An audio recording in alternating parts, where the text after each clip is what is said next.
Hallo almal, ek wil net sê, julle moet 'n lekker 2026 hê, né? Ons het vanoggend vroeg gaan slaap, so vroeg die winkels was nog almal toe, en ek is maar nog bietjie moeg.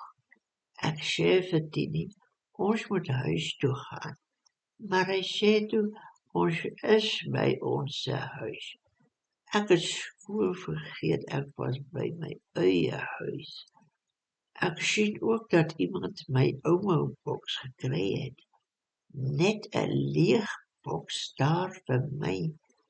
Niks onder die wasbak, niks in die kas, niks in die waskamer.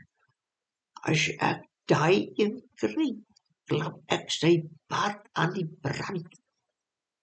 Alle voorspoed vir 2027. En onthou, hou matigheid voor oë, né?